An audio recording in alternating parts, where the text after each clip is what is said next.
Elle a connu la maladie, le silence et aujourd'hui la reconstruction. À Saint-Étienne, Astrid participe aux ateliers du rétablissement en santé mentale, une journée où celles et ceux qui ont traversé la psychiatrie reprennent la parole pour partager leur expérience. C'est un parcours très particulier parce que souvent les patients sont très infantilisés et du coup on n'écoute pas la parole des gens qui sont infantilisés.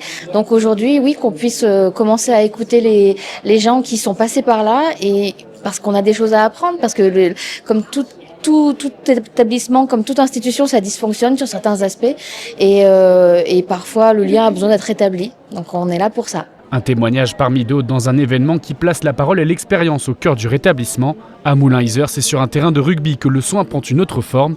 Le projet Remède Rugby, porté par le centre hospitalier, réunit patients, soignants et habitants autour d'un même maillot. Le fait d'être ensemble, de s'écouter, de se comprendre, de se parler de manière adaptée, de se dire les choses, de gérer les émotions, les frustrations, d'être soudés dans les victoires mais aussi dans les défaites, nous permet à chacun d'aller puiser un petit peu dans ce que le sport collectif et le touch rugby peut nous apporter individuellement. Une initiative récompensée parmi les 7 coups de cœur régionaux de ces ateliers, preuve que le rétablissement passe aussi par la vie sociale et le collectif. Pour Santé Mentale France, ces rencontres montrent qu'un autre regard sur la maladie est possible. Et oui, c'est de montrer la diversité, que l'on soit personnes concernées, familles, proches, professionnels, on peut tous apporter, contribuer au rétablissement des personnes concernées, y compris lors de troubles psychiques graves.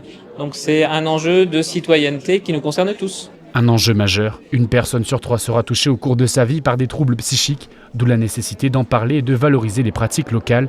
Depuis plus de 30 ans, la Fondation de France soutient ces initiatives de terrain. En 2024, 60 projets ont été accompagnés en région pour un montant total de 1,6 million d'euros.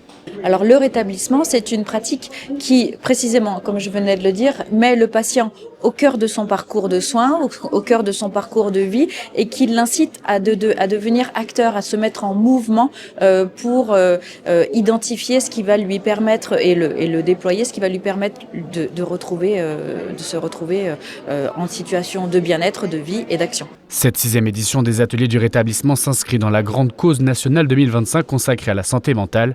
En Auvergne-Rhône-Alpes, des solutions se construisent déjà sur le terrain.